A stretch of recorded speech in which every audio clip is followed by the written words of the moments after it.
I'm Fatheree. This is Dave. This is Trent. And this is Tex-Trek.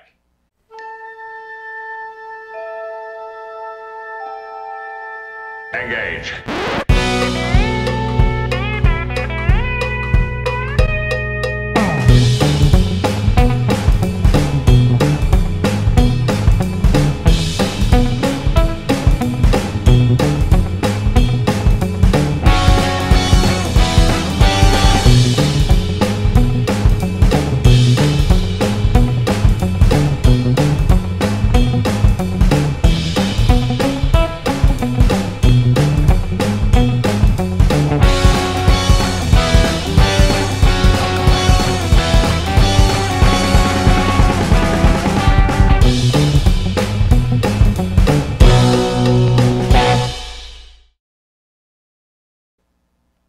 So welcome back aboard the Starship Texas for the 64th installment of the Tex-Trek podcast, where we talk all about Star Trek old and new, and tonight we will be discussing the Season 2, Episode 12 of Star Trek Discovery, Through the Valley of Shadows. So dramatic. This episode was written by Yeon Kim and Erika Lippoldt, and directed by Doug Aarniokoski. The writers, did they hit any other notable episodes? They're the two that are going to do the Section 31 show with, with Michelle Yeoh. And this is Who's doing the Borg show? Now that there's for sure going to be Borg. Well, is there for sure going to be Borg? Feels a whole lot like feels, Borg. Feels very Borgish. Feels I'm Borgian. feeling it. It's Ernest Borgnine.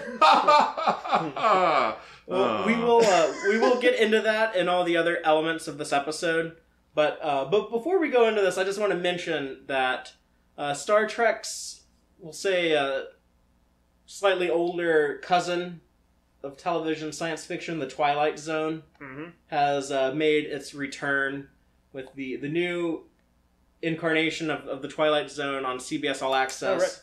Oh, right. Just gonna throw that out there, that Twilight Zone and Star Trek kind of have like a long-running history together. They kind of go hand in hand. There's been like some actors and writers work on both, and they both got revived in the 80s. And basically, if you were a nerd in the 60s, you had to watch them. Yes. So just going to mention that Twilight Zone is out. I've seen the first 2 episodes that are available now on CBS All Access if you're in America. I really dug the first episode. The second one, a little unsure of, but I think the show has a lot of potential. I agree with you on that. And I think, Trent, you've seen the first episode. Would you recommend it? Yeah, enjoyed the first one. Still need to watch the second one. But I was a fan of the first episode for sure. Yeah. You know what? I felt like there's definitely a foot in Black Mirror as far as like the influences on it. And in a good way, I think. Yeah, but to me it felt very modern, yet also very Twilight Zone-ish, which I think is the perfect thing that they needed to aim for and succeed at. So. I like watching people's lives spiral into insanity as they try and figure out what the fuck is happening. Exactly. Yeah, one more reason to get CBS All Access. Yeah. If you're not in the U.S., I'm not sure where it is. I'm guessing maybe Netflix, because they like to distribute every show under the sun they can possibly get their hands on, but... yeah, but if you're here, that's another reason to buy your monthly subscription to CBS All Access. But the main reason is to watch Star Trek Discovery, because Star Trek is the best show ever, and we're going to talk about this latest episode. Just before we go too deep into it and spoil everything, we're going to give our opening statements, just like a quick general thoughts on our take of the episode. Dave, do you want to start things off with your opening statement? Sure. Off mic, I heard y'all enthusing, and I'm here to bring the downer. Yeah. Oh. No, actually, only a little bit. So let's see. So I was actually on board a lot of the ideas in this. I thought that the heart of the story, the Pike's visit to this Klingon world, with the monastic stuff going on and the time crystals. That actually his interaction with the son of L'Rell and Voq was for me the emotional crux of it, and I actually wasn't that into the Pike stuff, which I know for I think maybe for y'all was a little bit more. Oh my god, that's backwards. It's because without spoiling the Pike stuff. Yeah, it's only because like on a broader level, I sort of felt like I several of those things were telegraphed in the episode, and I had a strong feeling of what was coming, and it came, and it was well done. but it was a little predictable for me. And I kind of felt that way about a few things this episode. We'll get into it when we get some more detail. But I also liked a number of things in it, and we got to see Tig Notaro again briefly, even if she was trying to lecture poor Dr. Culber. Everybody's after that guy. But yeah, a somewhat mixed bag for me after last week's episode, which I loved. Okay. Trenton, what do you got?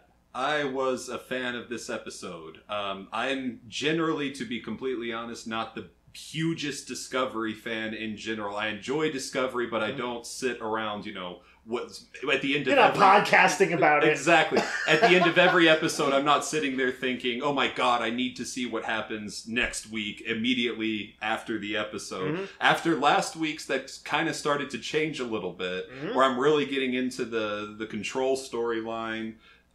Really feeling a snowball, sort of. Yeah, exactly. I'm really starting to get into what this season is doing. Big fan of the overarching villain, the big bad of Control. That's something that at least I've never seen them do something similar. But then again, y'all have seen a lot more Star Trek than I have, so I'm sure at some point they've done evil computer program. They've done evil computer stuff, but they've never kind of done it in the way that they did. Well, first of all, it was a reveal in this one. Like, it was not made out to be the big villain of the season until late into it. And then, the way it's happening on this kind of epic scale, in some ways has more in common with, like, the way kind of the epic feel that time travel tends to have in movies like Terminator or something like that. Yeah. I think it kind of mirrors Terminator a little too much. With maybe. The time travel aspect. But, yeah, they have done, like, evil computer stuff before, which... I kind of hate the technophobic stories in science fiction. I think science and technology should be kind of considered good things that make our experience better. But... You don't want a bunch of GMO fear? Exactly. Yeah, I feel you. At the same time, I do feel that now in 2019, we have more of a reason than ever before to be concerned with artificial intelligence. And Control is also a bit of... speaking on the surveillance state, which I think is incredibly topical right now. Sure. We've had to be especially aware of that basically post-Patriot Act. But, Trent, is that all you got? That's pretty much all I had. Was a fan of it. I think I liked the Pike stuff more than I liked the Spock Burnham stuff. Right on. Yeah. For me, I enjoyed this episode. I didn't love it as much as some of the season 2 episodes, especially coming off of last week, which I thought was an incredible episode. Agreed. But I feel like this is another one of those episodes. We've called them bookkeeping episodes before. Yeah. We're kind of... I think we should start calling these like the bridge episodes. Certainly bookkeeping sounds a little dismissive, and I don't usually mean it to be quite as harsh as it sounds. I kind of feel like this episode was to like connect us from the Red Angel identity. This is kind of like bridging that to what I predict will be a big, spectacular 2-part Season 2 finale. And I do really enjoy where everything is positioned at the end of this episode. And I have my hopes up going into next week. This episode also had a lot of the bad habits of Star Trek Discovery that rubbed me the wrong way. Some of these are pretty subjective things that I don't want to harp on too much. It's just kind of my personal taste. But so I think some of these are very objective criticisms, and I'm hoping to get into that. But overall, I had a positive reaction. This is a solid episode with a couple moments that I really loved.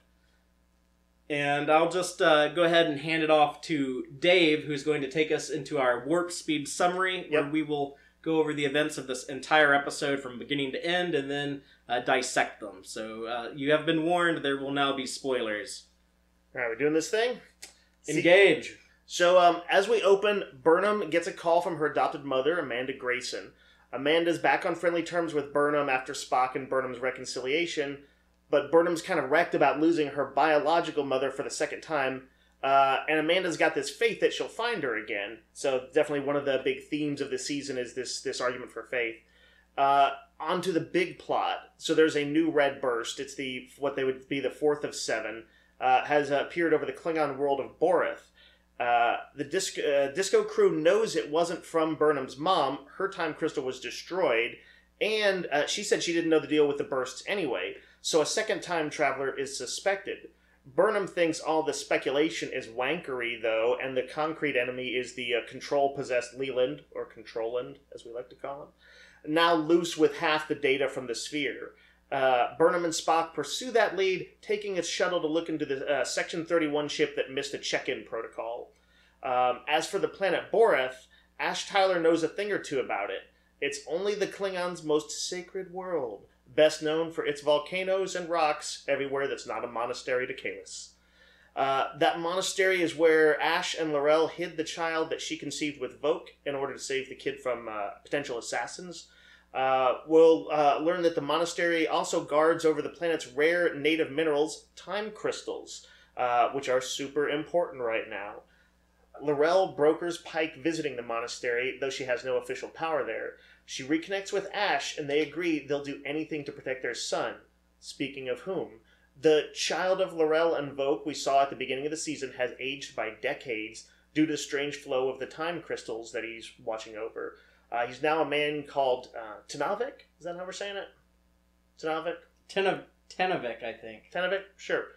He's a man called Tenavik, and he's the somber leader of the Timekeeper monks there. He warns Pike that anyone who ever connects with the crystals and is given one has left broken, always. And indeed, Pike experiences a vision of his grim fate from the future, horribly burned and paralyzed by delta radiation. If he takes the crystal, he locks in that future. Pike focuses on his Starfleet ideals as a mantra. He takes the crystal. "I honor you, Captain," Tenavik says. Quick supporting character subplot. Jet Reno becomes the umpteenth person to try to coerce the psychologically damaged Dr. Culber into going back to dating Stamets. Meanwhile, Spock and Burnham's shuttle catches up to the Section 31 ship and hits a corpse in space. Every crew member is dead, vented into space, except miraculous survivor Lieutenant Cameron Gant. Burnham recognizes him from the Shenzhou. The three head back to the Section 31 ship to look for clues. In trying to purge the ship's computer of Control's influence, Gant is revealed as a second Control-possessed corpse. He wants to infect Burnham to return to the Disco and acquire the remaining data from the sphere. Phasers and fisticuffs ensue, with Spock magnetizing the deck to stop Gant's nanite swarm just in time. Spock tells Burnham she's clearly the one variable Control can't account for, which means there must be a possibility of stopping it. On the Discovery, L'Rell asks Pike what he plans to do with his newfound time crystal. He thinks the 3 remaining bursts will clarify the course. He tells L'Rell and Ash about Tenavik, and returns to Ash the symbol of the torchbearer that Ash had given Tenavik as an infant. Burnham informs the crew that Control isn't confined to Leland anymore, and can co-opt people and whole ships undetected. The Section 31 ship was heading outside of Federation space, and there doesn't seem to be anything there. Before they can figure that out, their alarms go off, and a full Section 31 fleet warps in, presumably to acquire the sphere data.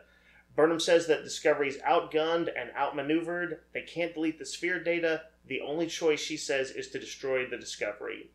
Pike sends a message to Enterprise to rendezvous with them to help them evacuate, at which point they will self-destruct the ship. End of episode.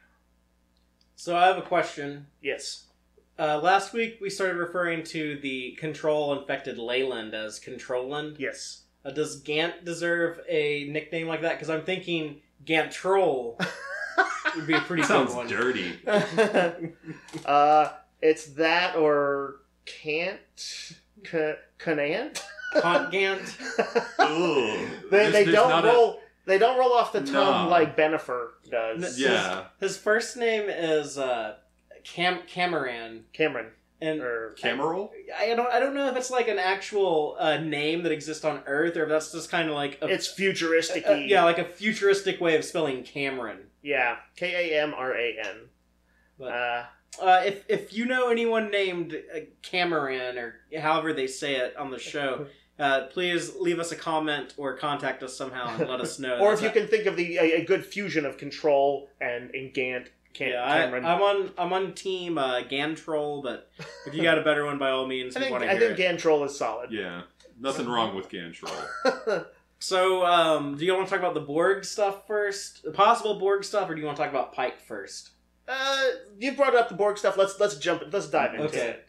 So still don't know if we are seeing a possible Borg tie-in, but everyone's guessing it. Everyone has been guessing it since last week. It's gone crazy on the Star Trek side of social media. If I'm not mistaken, when we were actually doing the podcast, you brought it up in there kind of tentatively, and then we were all like, oh my god. Like, I had not thought about it prior to the podcast. It hadn't quite connected with me. Some people had. I was not one of those people. I'm a dum-dum. And Trent, were you in that boat? Did last week seem obviously Borgish, or was it something that... What did Homeboy say? He's like, it's pointless to... struggle is pointless. Yeah, struggle is pointless. That struck me as like... that sounds an awful lot like another very popular Star Trek catchphrase. If it was futile to be resisting. Yeah. I think it's so bondagey, and they're all in leather and shit. I think I actually more noticed the visual thing, and I thought, oh, this is kind of just a tip of the hat to Star Trek visualizations of cyborg-type people. But I actually did not notice that turn of phrase when I was watching the episode. But when you have one guy who has been infected with nanite technology, and he's trying to infect another person with nanite technology to take over their body, that is super close to the Borg. Adding their... what do they say? We will add your distinctiveness. Your technological and biological distinctiveness to our own. Yeah. It doesn't sound like they've got that quite pinned down, but their desire to have the sphere and all its knowledge kind of culled by them and to, burn everything down in the universe, it seems like it's within Borg style. They're trying to assimilate everything. Yeah. Yeah, so I can easily see this turning out to be the Borg. I kind of feel like they're in a Kobayashi Maru no-win scenario now, because if it is actually the Borg, I think some people are going to be upset because they don't want to see Discovery, tie into like the Borg origin, and you take away like any mystery of the Borg. Correct. Like Trent, you've spoken about your take on the Borg. I have no desire to see the Borg origin story. I have no desire to see a Joker origin story, and I have no desire to see a Borg origin story. Now, I hope neither of those things ever happen. You just said that you've been getting more into control as this episode as the season has been rolling along, or the season 2 on Disco. Mm-hmm. If it turns out to be, as it seems to have been, a stealth origin for the Borg, are you more on board it? No, like I said, I like the Borg as this great other that exists very far away. We are in this alpha quadrant power struggle with ourselves, where we're just... it's like Q says in the damn episode. You're saying you want them to be unknowable foreign invaders. Is that what I'm hearing? Maybe a wall could protect us. Exactly. If we could just build something to keep them out. Alpha quadrant wall. Yeah, something like that. No, I don't like the idea of explaining it. Right? Yeah, explaining it. Demystifying it. That was the whole kind of appeal of them, was that we think we're...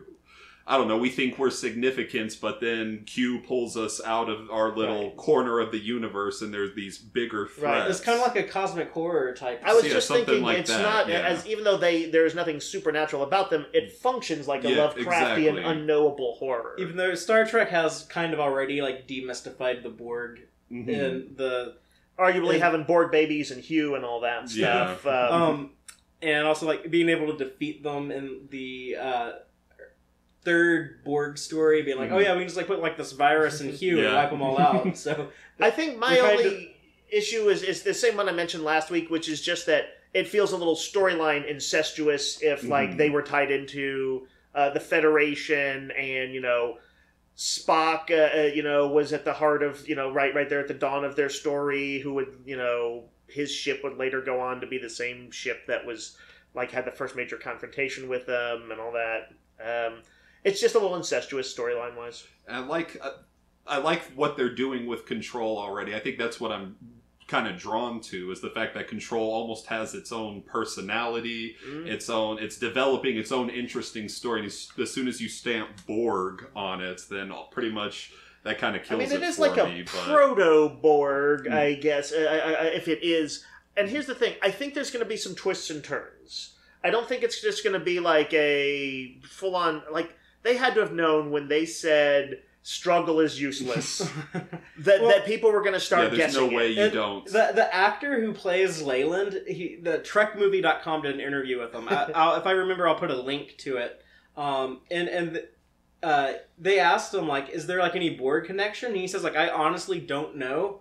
But when I read the script, that was the first thing I thought, because I was a fan of the Next Generation. Mm-hmm. That's an honest reaction I think they got out of him. They're like, don't tell him anything, just let it seem natural. But the reason why I say they're in a no-win scenario is because, y'all bring up some good reasons why they shouldn't use the Borg here. Mm-hmm. At the same time, I know people who are convinced it is the Borg, and they are excited about that. And they would be disappointed if it is not the Borg. Right. So I think right now it behooves them to tell a damn good story and maybe win us over. Yeah, that's which they've done before. That's a mantra that we've brought up on here before. Is that in the end, quality tends to win. So quality is king, as I like to put it. Yeah. That should be the most important thing. In general, I would say yeah. There is something to be said for trying to keep the broader picture and the canon and all that stuff cool. But, yeah, in the end, if you tell a damn good story, you'll probably get me on board. I'll do a continuity gymnastic maneuver. I can get a gold medal in it if it was an Olympic event. And I'll find a way to explain how it works in the continuity. If the story is good enough, I'll put in the effort to do that. But I would really like to talk about my homeboy, Captain Pike, in this episode, who is my second favorite Star Trek captain of all time, second only to the Emissary. From Disco and his brief appearance. Discovery season 2 is that's the reason for that. This episode, he experiences a sick burn. Sorry, I just want to try and undermine your the seriousness of the thing. But they do handle it really well, though. But this is the part that you have a problem with. Yeah. It's not a problem. I only as soon as they actually I think as soon as I knew he was the one going down and they had mentioned the time crystals, I was like, he's going to see a glimpse of his future. Okay. And I think have to make some resolution that he's going to have to even accept that. And it was just sort of exactly what I had guessed in my head. Normally I'm a dum-dum and don't guess these things. In this case I did. But it was a pretty potent scene. Tell me how you experienced it, Fatheree. And I did not see it coming. Mm-hmm. I kind of did when he was going to pull the crystal. I was then kind of thinking is he going to see a vision of his future? Because they were kind of teasing with this cool line from Tavanek or Tavanek. I can't remember exactly how you say the name of that Klingon. But the line he says, "The present is a veil between anticipation and horror. Lift the veil and madness may follow." Which, that sounds like some dope shit that H.P. Lovecraft might have written. Yeah. That would make really cool doom metal lyrics. Yeah, I was going to say that it's also got that metal vibe. But when I heard that, I was like, oh, are we actually going to see it? And I was excited for seeing the radiation accident that injures him for a couple of reasons. I was kind of hoping we would see this at some point. I was thinking maybe they could do this as a short trek. Because the event is going to be further in the future than Star Trek Discovery. This is actually during the same time as the original series, Season 1. Because when they meet Pike in the wheelchair, mm-hmm. The Admiral there at Starbase 11, or Commodore Mendez, I believe, he tells them that, there's been subspace chatter about this for months. You haven't heard about it? Mm-hmm. So it was a fairly recent event. Okay. But I was thinking maybe they'll do a short just about the accident. And yeah. Oh, okay. I was hoping they might do a short Trek story or something that would show us that, or just in some way let us see that play out. Now that we have this really great actor we're all attached to, mm-hmm. And I love that in DS9 we have mentions of the Captain Pike Medal of Valor. Mm-hmm. When I saw those DS9 episodes over 20 years ago when they aired, I remember thinking that seems a little convenient that this guy that we know from the original series, the guy the Medal of Valor is named after. But then I thought well, no, we know that he injured himself rescuing those cadets. So yeah, you would name your Medal of Valor after a guy who did something like that. Mm-hmm. And I think Star Trek Discovery Season 2, we've got to see some really cool stuff with Pike being that courageous leader. When he goes to rescue Burnham and the first episode of the season, or when he like fell on the phaser that was on overload in the second episode of the season.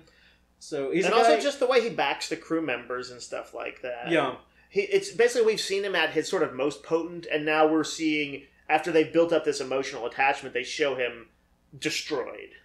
And the bigger story to that, if you pull back and look at, if you zoom out and look at the whole context, so we have like this really cool captain who we all cheer for and think is a great leader, and they make him do the hero thing where he basically like self-sacrifices. He accepts this like horrific fate that really freaked him out. It's like the only time I think we've seen that actor kind of go through those emotions in the whole season. Yeah. He's generally really like, can do, let's do this thing. And then suddenly he's like broken and kind of shattered for a few minutes in this. Yeah, and I love like that scream he does. But then like when he has to like hype himself back up and say, okay, you're a Starfleet officer, you believe in like loyalty and sacrifice. Like it's like, they kind of milk that a little too much there. But the idea that, I love that idea. So he does the right thing, which is often the harder thing to do, but it is the right thing to do, so he does it. And in the end, he's not punished for it. He is kind of rewarded when he gets to go live on Talos 4 with a beautiful blonde chick, and they can go live all their wildest fantasies together. Their Matrix fantasy. That is a happy ending that he did not know he was going to get out of this. And so, like, I love that story. If you zoom out and look at everything and the order that it plays out, that's really cool. And I brought this up before. It's so much better than what happened with Captain Kirk, who dies because a bridge falls on him. They've done, at least, it seems like, I guess, two sort of stealth things this season that I don't think anybody ever imagined they would. One was to create a sort of an emotionally resonant arc for Pike's career and life. And then also the Borg storyline, presuming that is what it seems like, a stealth storyline. If nothing else, they did a surprise threat from that went from being Section 31 to this AI that we didn't know from the future. So they're pretty good at sort of misdirection and all that. Trent, do you have anything else to add about Pike stuff? Yeah, I didn't think I was going to like it at first. I feel like with a lot of prequels, like, if you know that Pike is going to be in the prequel, what are you going to put in it? So, like, you know you're going to see his face get fucked up. You know you're going to see him wind up in a wheelchair. But they still managed to do it in a way where it wasn't just, okay, we got to check off the prequel list of the Pike shit, you know? And the way they did it, I found really compelling, and I was really bought into it. Well, I feel like we need to bring up the Klingons. We have L'Rell come back, and we get some baby mama drama. Yep. I'm liking L'Rell more and more as time goes by. I'm reminded of the times I liked her in season 1, but that I think sometimes the Klingon meta plot just wasn't grabbing me. But I like the actress, and I like her character, and I feel this is another thing that might have been too telegraphed, but man, when she said, like, we would do anything to protect our kid, I do believe those Klingon D7s are going to see some action soon. That is my guess. I believe they're going to join forces with Federation stuff. Yeah, and when we wrap things up, I do want to talk about, like, our predictions for the last two episodes, so we'll get into that. But does it help with L'Rell that she doesn't look like this hideous bald goblin anymore, and like the most ridiculous armor that has like lipstick sticking up on the shoulders? You know, they had like those spikes with the red tips. Like, it was just like the Klingon aesthetics in season 1 didn't work for anybody. No. And so I think just tweaking that stuff has really, really helped connect with those characters. It's weird I don't want to judge a book by its cover, but I think that is true, and I don't think it's just like the hair softened her or something like that. I like the hair on all the Klingons. It sort of, in a weird way, it both softens them and it makes them look more like the wild warriors that we know. And they feel like Klingons now. So yeah, I really like seeing her reconnect with Ash. I think they're actually a somewhat believable weird couple. Yeah, that was weird when they're having that argument. Is that like, I said I wanted more couples on Star Trek, and they're not quite there yet with Culber and Stamets. Well, so this is apparently the one natural couple. As a kid of divorced parents, I feel like there aren't that many characters in fiction that come from like a broken home origin, and I love when they put that into stuff. That's why I like Damian Wayne in Batman comics, even though Dave hates that character. I don't hate Damian Wayne. I hated him originally. You were Greg supposed Morrison. to. That's how Morrison wrote him. Yeah, I know. But I like having like those analogs of like a divorced parent. It's kids. fascinating how, of course, like sci-fi and superheroes give us these really weird versions of them. You know, where Batman had a son he didn't know he had, and I think was he like he didn't grow artificially fast or anything, did he? I think sometimes they've worked that in. Yeah, Tomasi worked that in. And then here on Star Trek... We're going too deep on the comic stuff. On Star Trek, we've got a couple that is comprised of a Klingon and the human who was actually a crushed Klingon. Who used to be a Klingon. Yeah, it's like so weird. But yes, you're right. It basically works as if you want, as an allegory for the divorced couple. And they super age him up too with some timey-wimey time crystal stuff going on. What are we talking about? The Klingon kid. I thought we were talking about Ash for a second there. No. Yeah. So I liked him too. I feel like he kind of becomes another in a line of fairly strong, honorable Klingons. That's it is a little sad. Like they just dropped their kid off, and I guess like in another month he might be dead or something. That's kind of what I thought. Or in another month he might be younger. That's true. That's true. It could be some weird shit like Merlin and that. The once and future king. Thank you. Where he ages backwards. Yes. But the planet Borath is visited in the Next Generation. Like, Worf goes there and hangs out for a while. So, wouldn't it be cool? Like, I know they wouldn't do this. Like, wouldn't it be cool if, like, Pike is, like, walking through there and he sees Worf? It's like, time's, like, so messed up here. That'd be horrible. They should never do it. But, honestly, it would be kind of cool. By the way, I just have to quick say as an aside, the world looked super cool. I actually, at first, Pike was wearing like a parka kind of thing, and it looked like it was snowing, which I think it was supposed to be, but I also thought, oh, that's like volcanic ash, because there's like these veins of magma all over the planet that look super boss. But it's also like cold and snowy outside. Yeah. When we read the... You know, like people are always like, whatever state they're in, including Texas, they're like, oh, we get all the seasons at once. We're so crazy. If you don't like the weather here, just stick around for a little bit and it'll change. Yeah. I like that. That's like the Klingon version. It's always like a hellscape of lava and blizzard. Yeah, it's either just like scorching heat or freezing cold. Yes. But we read the Takuvma prequel comic. Yes. The Light of Kalis, and part of that was set on Borath. So, and that's how they depicted it, was with like a freezing surface, but then with the volcanic interior of the planet. The Time Keepers were a plot device, but they were kind of cool. I liked their... The Jedi Klingons. Yeah, I like their immunity from the Chancellor. They didn't take orders from her. Yeah. And they had the responsibility of guarding the super plot convenient they have to guard time the crystals. Yeah. But they also explain that we don't really let people get a hold of these, and also no one believes they're real. Everyone thinks they're a myth. So this did weird me out a little bit. Like Klingons, depending on how they're being written, can be both very backstabby and very honorable, and it's changed over the years. But we know that Section 31 was in a what do they call it? A time. Not a Cold War, but not the temporal Cold War. The temporal arms race. Temporal arms race with them. Do we think that like maybe like some Klingon was like, this is dishonorable, fight them like men, don't try and fight them when they're babies? Probably, but I kind of wish they would just have said that. Something as small as like saying that Takuvma commanded that we stand down on our research on this. But we saw like guys like Cole and Coleshaw in Discovery previously to this, and like either one of them would love to get their hands on a time crystal. Yeah. And wage is like total like dishonorable, travel back in time and fuck with your enemies when they're babies in the crypt. Like those guys were jerks. They'd spike those babies like a football. So I love the explanation they gave, where most Klingons in the Empire don't believe the time crystals are real. They think they're a myth.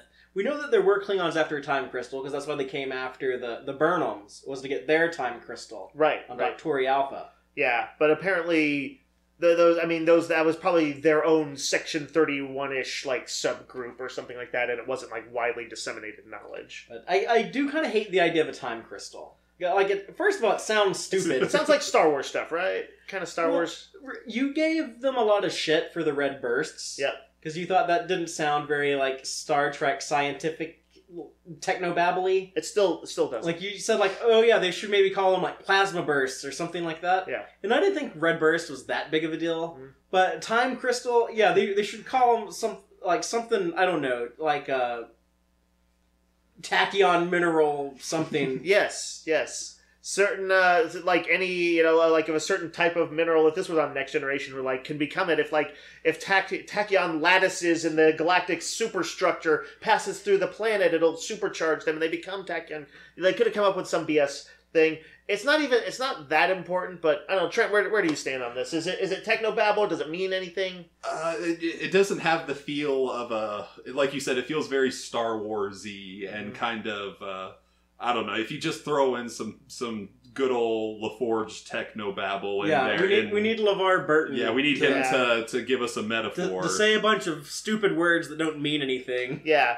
They did have a certain, what would you call it? There was a regularity to the way they used Technobabble. They were consistent in ways with it. But or it felt consistent. This is one of those bad habits of Star Trek Discovery that it kind of annoys me when they do stuff like this. At the same time, though, I feel like that's kind of a subjective criticism. That's not too big of a deal. We're kind of nitpicking it. I think the newer audience that doesn't have any attachment to previous Star Trek, it probably feels very natural. Right, they travel in Star Trek. I guess they use time crystals sometimes, maybe.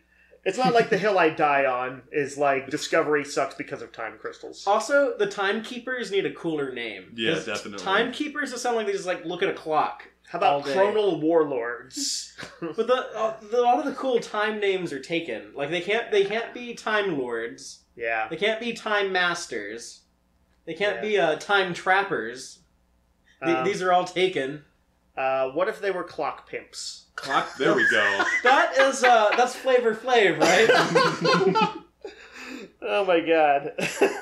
They were like the keepers of the time crystals, but they sure gave it to someone really quickly. Like no one leaves with these time crystals. Well, the whole galaxy. And then they're like, oh yeah, well you touched it and saw some spooky shit. It does seem like it's sort of one of those prophecy type things where they're like, if the crystal allows you to see a vision and chooses you, because they didn't say that though. They said something about like if you see a vision or something like that. It wasn't quite like chooses you, but there was something there in that ballpark. I thought. Well, they told him that if he took the crystal, I think it was because they knew how the timeline might play out. Yeah, and so they were like, oh yeah, this is gonna really suck for this guy. But hey, we want the rest of the galaxy to survive. So, but how do we know he's worthy? Maybe if he'll face this horrendous future and still choose to do his duty, then we'll know he's an honorable guy because they're Klingons. Yeah, and that was my interpretation of it.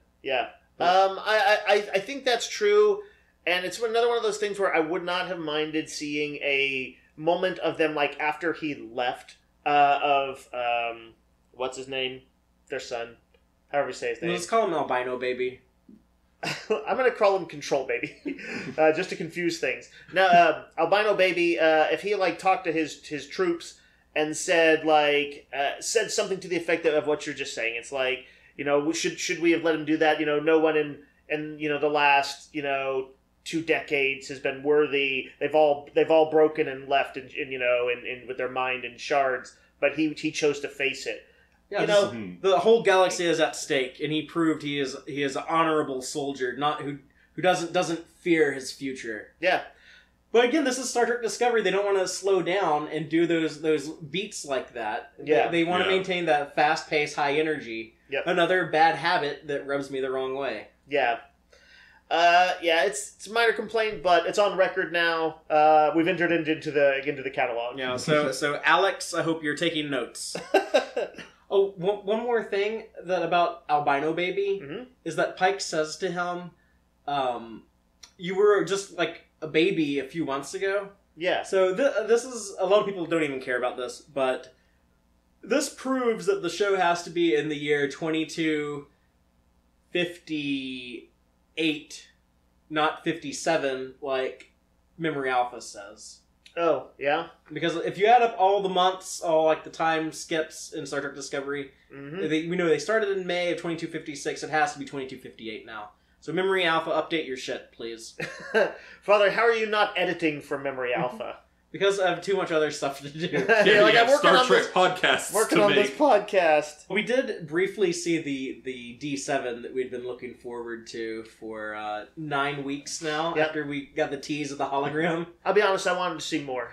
But I think it looked cool. I mean, I've been cock teased enough in my life that like I know when we got something bigger and better in store. I think that we will see the D7 in the remaining 2 episodes. Yeah. I don't think that they made a point to mention that it's their new flagship, like at the very beginning of the season, and just to show like a sort of half-seen view of it in this episode. This was the tease, and then I believe in the next episode or the episode afterwards, they're going to cut loose in it. Photon torpedoes firing and all that stuff. Quick aside here. Saru gave Burnham the okay to go off on her crazy mission because his Vihara had happened, and now he's more aggressive, and he's like, go hunt him down. Y'all feeling Saru? Yeah, I still would like another Saru-centric episode just to allow us to really get a handle on this new... Updated. The updated Saru after his gangula have dropped. Yeah. I mean, there's no other way to say it. It's literally what happened. They fell down to the floor. Like, they literally dropped. But, he dropped the base, he dropped his ganglia. with only 14 episodes in the season, I understand that they didn't have time for that. Yeah, but I'm digging the bolder Saru and that we've gotten in recent episodes. Now, this is what I thought was weird though, was when Spock tells Burnham that Saru had ordered him to go with her. Mm-hmm. I think it was weird that Spock is, I guess, on duty. He's receiving orders, but he's not in uniform. Huh. But I'm thinking that maybe he might have just made that up because he wanted to tag along with his big sister and follow her on the mission. I like their kind of like slightly sparry thing over that. That was kind of cute. I like when she's just like, I don't want this brat stupid following me. Little brother, yeah. Yeah, it was very like siblingish. Right, he made sort of a logical argument or whatever, and she could clearly see that it was going to be like this long drawn out thing if she tried to go with it, and she's just like, He's gonna tell me shit like rage is the enemy of logic, and I'm just gonna put up with this the whole time. Yes. It is weird that the Section 31 control plan was to try to convert Burnham into one of their possible Borg specimens. Because I kind of feel like he might have had an opportunity to do that on the shuttlecraft before they even got on the ship. But they draw out that thing with Gant, who we saw in the first 2 episodes of the show on the Shinjo. But I do like how they handle sometimes the death and stuff on the show with all those frozen corpses in space and stuff like that. It's creepy. I like to do that stuff. It's a little cliche to have to warp out and hit a body, but it's still cool looking. Yeah, so are y'all thinking that all the Section 31 ships, like there's a lot more than I thought there would be. There's like 30 of them. And they might not even be crewed for all I know. Yeah, like they might have all dumped the bodies out like that. Yeah, I could see that. Or maybe they're all Borged up in there. It is, in its weird way, more satisfying to blow up ships with crewmen on it, because we're so used to in Star Trek seeing them all get blown around inside. You gotta leap from the sparks as the bridge catches on fire. Yeah, like a computer console blows up and then for some reason rocks fly out. Yeah. It won't be satisfying if it's just essentially a speak and spell flying through the air. I need to see a dude. But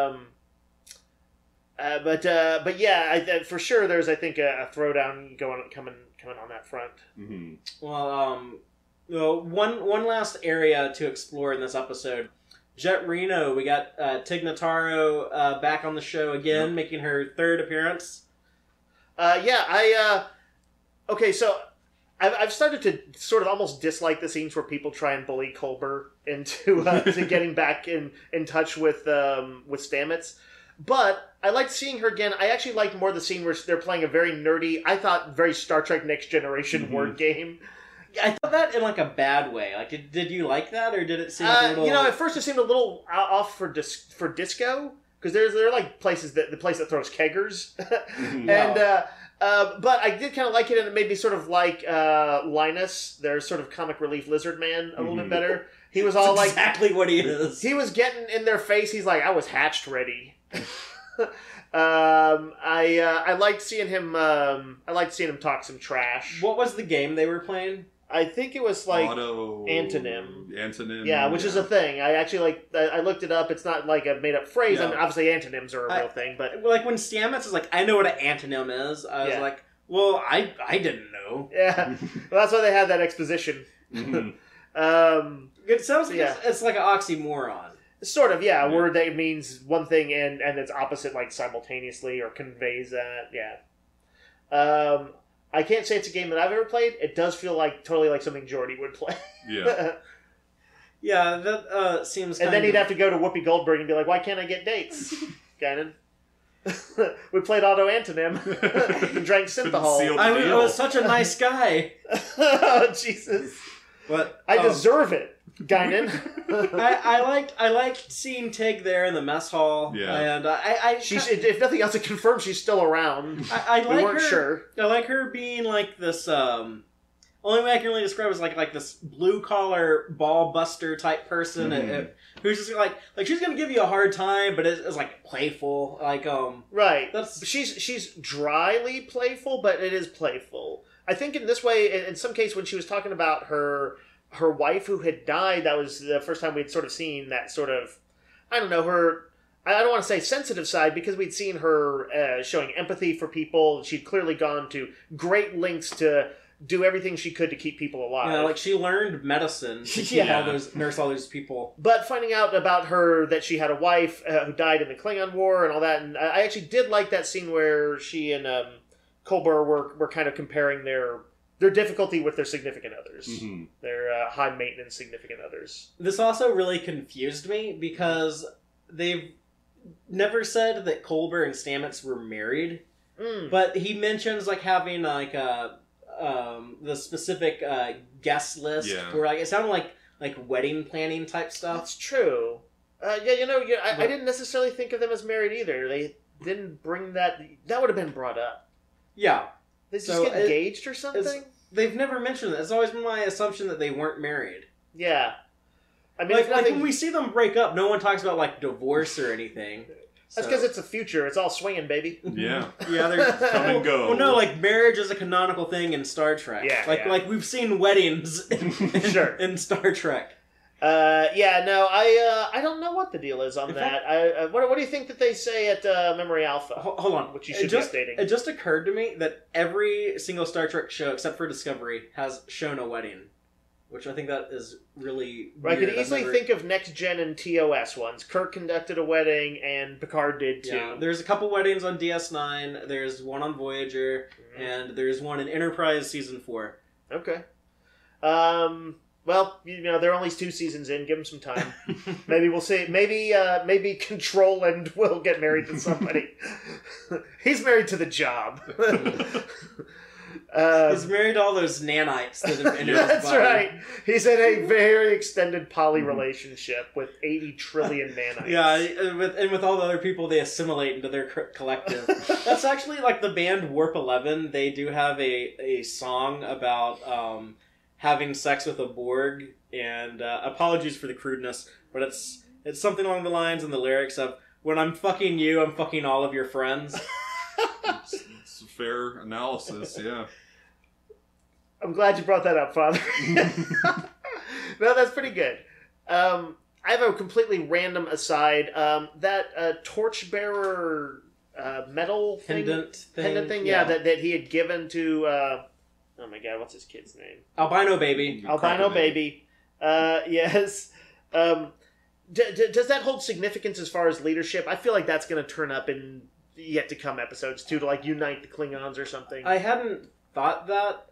They like to have their seeds. I think that was more of just like Pike like having some proof that I met your baby. It would be kind of weird for him to just say, I met him, he's like 40.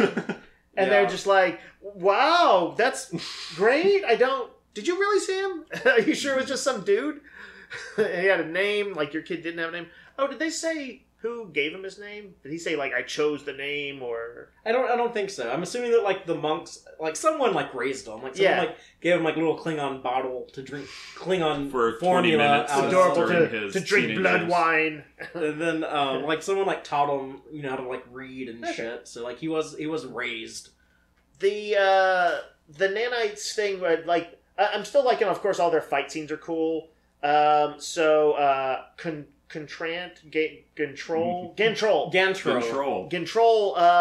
was another kind of not as cool as Leland in the fight, but like the Borg, these guys can take shot after shot, and he was actually like spilling out the nanites in this one. Borg have never done that before, to the best of my knowledge, but it did make for a cool visual. As always, I want to applaud their action scenes. It was a cool scene. Burnham had like 2 phasers, and she's like pop, pop, pop, pop, pop. Yeah, cool. And then like when Spock used the magnetism to bring them down, he had a very like TOS Spocky line when he said, you know, like, sorry it took so long, or something like that. Yeah. Like, I just did like this really cool, impressive thing with like the ship's computer and like the gravitational plating or whatever, but like, yeah, like, sorry it took so long. yeah, it's true. It's a very... It's like a humble brag. Very Spock thing to do, yeah. But, Spock may be king of the humble brag. Yeah, well... When you have all these insecurities from your daddy who thought you were too human, you True. He did turn out like that. It looked to me like, at first I thought that when he tried the Vulcan nerve pinch that he got his hand broken, but he didn't seem to be too put out by it, so maybe just... Like he was holding his hand like this for the rest of the episode. Maybe he did and just took the pain. A broken bone isn't that big of an injury in Star Trek. That's easy to to mend. But, so I do want to ask y'all about what your predictions are for the last 2 episodes. I know we don't tend to do this too often to try to theory craft. We try to like keep our hands off of that and focus on what we can actually analyze now. But we are coming up on the end of the season, and we are starting to see how all these different threads are tying together. Does anyone have any theories or predictions for the final 2 episodes? Horta. We're not getting a Horta, and you need to do something about your insane Horta fetish. Listen, you're the one who has a tardigrade shirt, sir.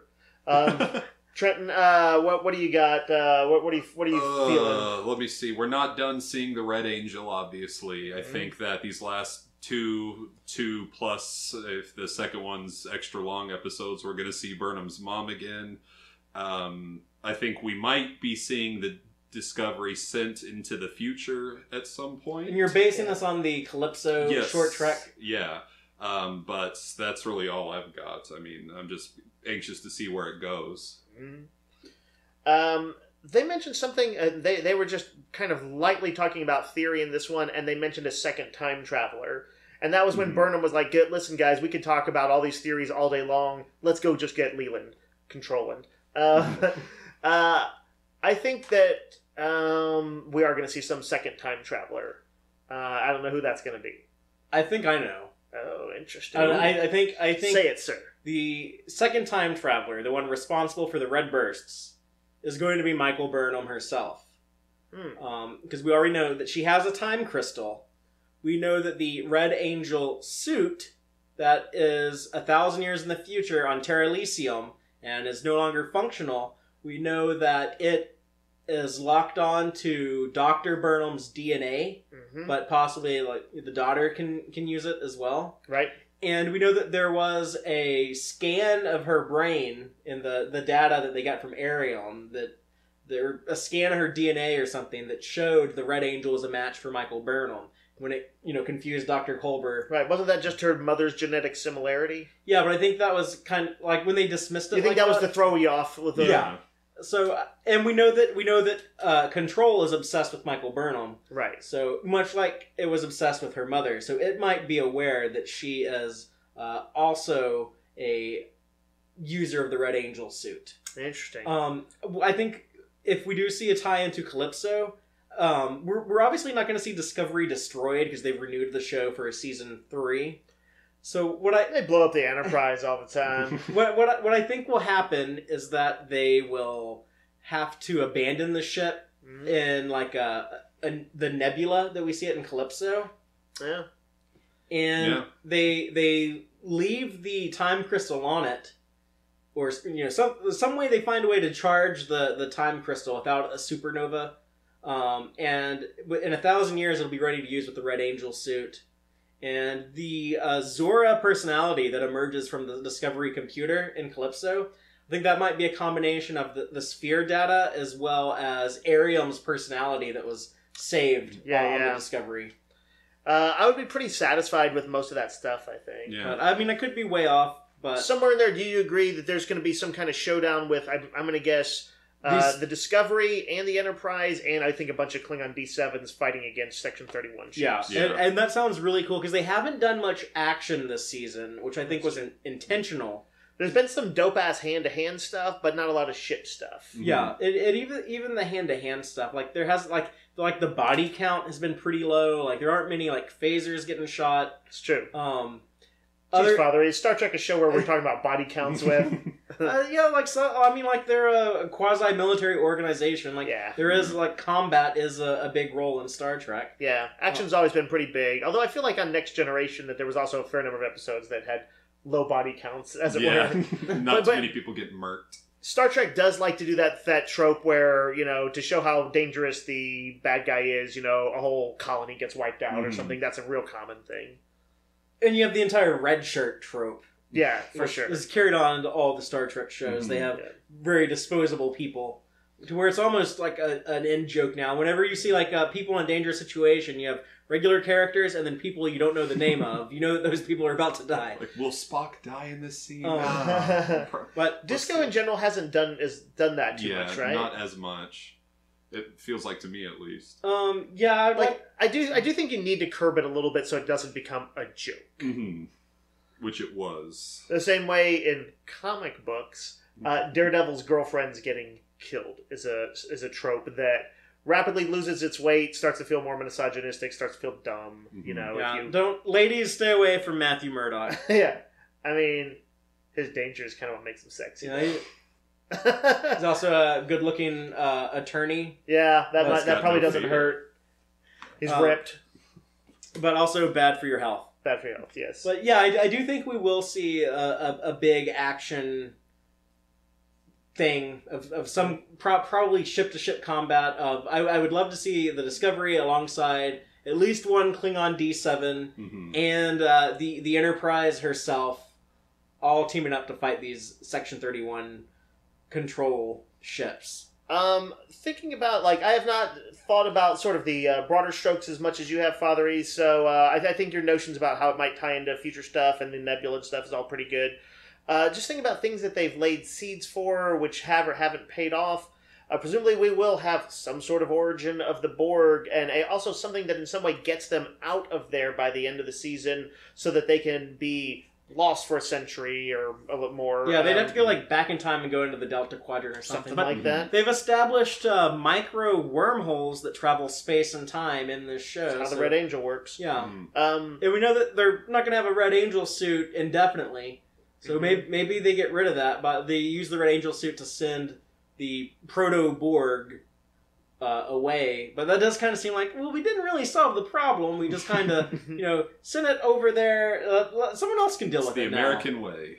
I also think we will see Stamets and Culber back together. I hope so. Yeah. We will see Section 31 presumably given some sort of its oomph push-off to... Because what, is that going to start between soon? Like in the next year or so? No, they're actually... The first season of the Section 31 show isn't going to go into production until after Season 3 of Discovery. Oh, wow. So it's a ways out. So they will not need to do the send-off for that. Okay. I think that Tig Notaro will still have some notable role to play. As will, I think, number 1 from the Enterprise.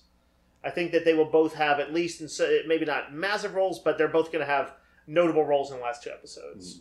There is my prediction, sir. Okay. I'm not sure. I'm sure they might appear. I'm not sure how notable roles they'll play, but we'll see in the next 2 weeks. But with that being said, we'll just go ahead and go into Easter eggs. Yep. What Easter eggs do we got? Okay, the first Easter egg I got is when Pike mentions the red burst that occurred over Borath. He calls it the fourth of 7 red bursts.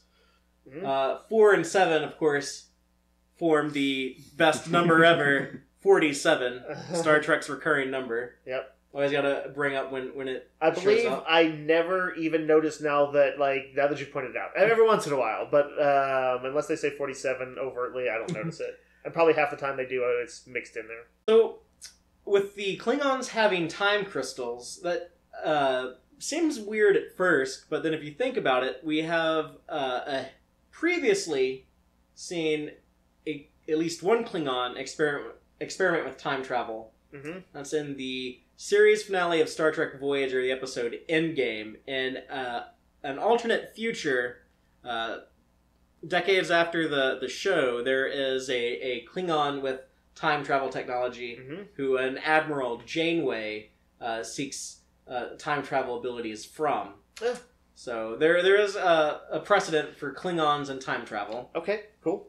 And now, like in my headcanon, retroactively, I'm going to put time crystal in there. He had like a Borath time crystal or something. Yep.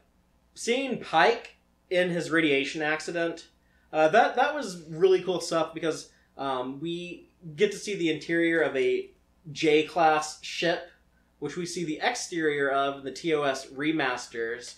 For those of us who don't watch Star Trek too often, what's a J-class ship? That's a ship that they mention a few times in the original series. We never really see one until they did the remasters a few years ago, and it's actually the ship that Mudd is piloting in Mudd's Women. But that's the same type of ship that they were doing this training exercise on with the cadets when Pike suffered from the delta radiation because the baffle plating or something. It's like actual nautical terms, like the baffle plates or something ruptured, and he had hit with the radiation. But that was very true to how the event was described in the Menagerie Part 1. And then, seeing him in the chair, doesn't look exactly like the chair from the original series, but visually very close to it. When I think that final shot of him when he's before you see him in the chair, but when you see him kind of reach up, I think grasping, and you see his burned face and stuff it like that. It looked like Khan. They're at the Khan. It both reminded me of that, but I also think shot. in that one shot, he also looked closer. I almost felt like they made him try to look closer to the original actor who played Pike. There was something in it, and maybe it was just the burn scars. I don't think he looked like Jeffrey Hunter, but I think he looked like the guy in the wheelchair. Right, I guess that's what I mean. Did they not have the same actor portray him? No, yeah, that's why they burned his face, because it was a different actor. Okay. Who knew? That's just what they did in the 60s. If you had to replace somebody and they didn't want you to know, they just burn you up. And then when Burnham is having her hand-to-hand fight with Gant Troll. Yes. When he has the syringe full of nanites and the needle that he's trying to stab into her eye. It did look kind of like how the nanites, I guess, first got injected into Leland when that needle stabbed him in the eye. But it also reminded me, here's another Borg connection, in Star Trek First Contact, when Picard is having the nightmare where he's back on the Borg cube. There's actually like a needle that stabs him in the eye right before he wakes up. There was a jump scare. Yeah, that's right. I forgot about that. That's a good catch. So if this is not a Borg thing, it's the biggest tease Star Trek has ever done. Yeah, at this point, you should brace yourself, Trent. It would feel weird if it was not the Borg. Then also, right after that, when we have Michael Burnham, what we would call in the old Halo days, dual wielding, like a Halo 2 reference there, back from 2004. But when she has both, to me that's that's John Woo gunning 90s style. Well, we saw someone using two phasers like that before in the first episode of Star Trek Enterprise, Broken Bow. Captain Archer actually uses two phase pistols on Rigel 10. When they're on the snowy surface or whatever, trying to get to their shuttle. I always thought that looked badass. It did. So glad to see another Trek character do that. And we also see that Torchbearer badge that I'm sure QMX is gonna come out with a version of that you can buy, but rather that you could buy, Father. Let's be honest. Well, anyone can buy it, but mostly you.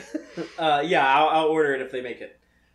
But when we see that, they actually describe that as the Torchbearer badge. Previously, we'd seen Ash Tyler wearing that, but didn't get a description. Some people left me comments saying that it looked like it was of the House of Martok, and I was like, I don't think so. So I just want to bring up that I was right in being skeptical. That's its own thing, the Torchbearer badge. In your face is everybody who doubted Fatheree. Jesus. I can't believe you thought it looked like the House of Martok. God! The final Easter egg of the show was that map, that star chart at the end that showed all the Section 31 ships surrounding the Discovery. Yeah. That looked like a TOS-style star chart. Oh. We see something very similar to that in Balance of Terror. Mm-hmm. And like the map of the neutral zone. Yeah. So that was I was really happy to see that on screen. I had not noticed that similarity. I'll have to go back and watch that again. That's kind of cool.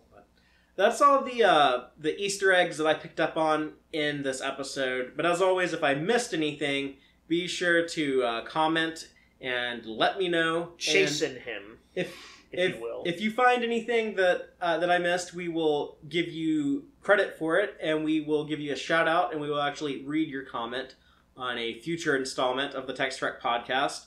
And if you have comments about anything, be sure to let us know. We might read it, just like Dave is about to share a recent comment that we received. Although just at a quick glance, it looks like this is primarily about some of the questions we had about the potential redemptiveness or lack thereof for Georgiou. Yeah.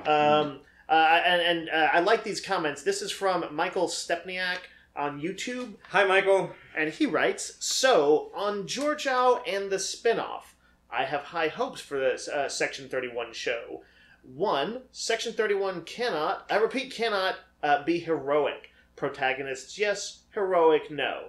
That's a fair distinction to make. 2, he says, I've never found another villain, with the possible exception of Magneto, nice comic reference, who is as developed and multidimensional as Gul Dukat. Dukat never apologizes, is never redeemed, has committed genocide and wishes he had done worse, and yet there are times when we, the audience, are on his side, or at least empathize with him. He is charming, flirty, sexual, conflicted, spiritual, has a deep love for his family, but at his core is a racist, fascist, narcissistic, and incredibly violent man.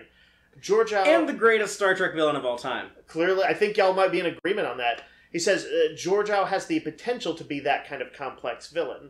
And also says, I would have watched a Dukat miniseries, just saying. So, yeah, I think it goes without saying that you also would have, Fatheree. Or at least read the comic. Yeah, I'm still skeptical if the Georgiou-focused show would work, but I definitely agree where he's coming from, that Section 31 works better as villains, and I don't want to see a Georgiou redemption story, because, like, it would be like seeing a Dukat redemption story. So it's, like, not practical, like... I mean, arguably, it's not something you very often really see in real life, either. It's not too often that people try and redeem themselves for their past misdeeds. A lot of times they just kind of try and forget about them and pave over it. They might try and live a better life in a small way, but I feel like war criminals and stuff, they just get away with it sometimes. Yeah. Or they get hanged, and then like their granddaughter gets in a Twitter beef with Jim Carrey. The world we live in is so weird. Yeah. And then there's a final point. I thought this was a good one, too. 3, I hope the Section 31 show plays out like an evil Firefly. Maybe just 1 or 2 ships on the run, persona non grata to the Federation. If it can be written in a way that demonstrates that 31 is the antithesis of what we as a society should strive to be, I'm down. If it's just a heroic, bends the rules but saves the day type of James Bond show, I actually might tune out, because the last thing I need is another cop show. So amen to that, brother. Yeah, I feel like we're kind of on the same page here. Trent, you weren't there specifically for this discussion. Regardless of kind of the bigger question of is like Georgiou redeemable as a character, what kind of tone do you want to see on that Section 31? I mean, I think that pretty much freaking nails it. Honestly. Don't want to see anti-heroes on the Section 31 show. You don't want to see, you want it to glorify Federation CIA? Yeah, what I want to see is, I think he summed it perfectly. Protagonists, not good guys, essentially. So paraphrasing, but something to that effect. The worst thing ever would be if that show was like, yeah, Starfleet, they're a bunch of pussies that follow the rules, but we get shit done. Yeah, we're the guys that are going to get it done by any means necessary. Like, I would hate that. Yeah. Quite considered the possibility of Section 31 being sort of on the run. It would be interesting if they were in that spot, somewhat testing their own, messed up ideals. Like, well, the Federation we're on the outs because we accidentally created the Borg last time we were screwing around, and but we still think we can do some good as far as stabilizing the galactic arena, and so we're going to do it whether they like it or not. But we're always going to be hunted by them. But we do have pretty badass resources and some super cool spies and espionage people like Georgiou. I think that would be an interesting format. I definitely don't want it to be just a bunch of rule-breaking James Bond. Yeah. Or my idea is that you bring Tyler onto it, you have him on there, and he's the guy who is going to try to like force the other people to follow the rules, do the right thing. As close as we get to a white hat. Yeah, I compare him to Rick Flag from Suicide Squad, if you're familiar with the comics. Or the movie, quality level or not, he was the sort of a straight arrow in that. Yeah, but you should go read the comics by Ostrander. They're way better than anything in that movie. 100,000 times better. But we gotta have all those comic book references that we really do. Me and Dave are known for. But I think that's all we got. Of course, we will be back Sunday to discuss the penultimate episode of Star Trek Discovery Season 2, titled Such Sweet Sorrow. Parting is such sweet sorrow. Yeah, who's going to part ways? We'll find out. I was hoping it would be called D7 Attack. Big but that's D7 battle That's episode. just me. Like a Friends episode, the one with the D7. Yes. I'm super... When I saw the D7 in this episode, it looked a little more silvery metallic than I wanted to. There's a different texture. It's a prototype. Yeah. The first one off the assembly line. Is it? But didn't they say that they've been making a bunch of them? Yeah, this is the flagship. L'Oreal got dibs on the first one. Okay. I have a pretty strong confidence that it'll look badass in motion and firing photon torpedoes into unwitting Section 31 people and making them leap around on the bridge. We're going to be disappointed if we don't see that. I believe there is no chance that we won't see it. That's how confident well, I am. It might not be next week. It might be the week after. That's possible. But There's we'll just zero doubt in my head about this. If I am wrong, then I can be tied up like a gimp, like Leland was, and made to and injected with nanites. And injected with nanites. Yes, yeah. I will learn the error of my ways. Be sure to let us know what you hope to see in the coming episodes, and check us out Sunday when we talk about Such Sweet Sorrow. And as always, until then, live long and prosper, y'all. Thank all of you so much for checking out this installment of Tex-Trek. I hope you enjoyed it. Please be sure to like our YouTube videos and subscribe to our channel. Audio-only version of episodes are available at our website, www.tex-trek.com. Please check out our site, especially if you just want an audio-only podcast. We have that available for you. Y'all can also keep up with us online. You can follow us on Twitter at TXTrek, or you can check us out on Facebook at www.facebook.com/tex-trek. Please, by all means, let us know what you think by dropping a comment anywhere you see fit. We definitely want to hear your feedback. Let us know what you liked and what you would like to see more of, what you would like to see differently going forward. If you want to email me directly, go ahead. I can be reached at fathereeactual@tex-trek.com. Thank all y'all again. Take care.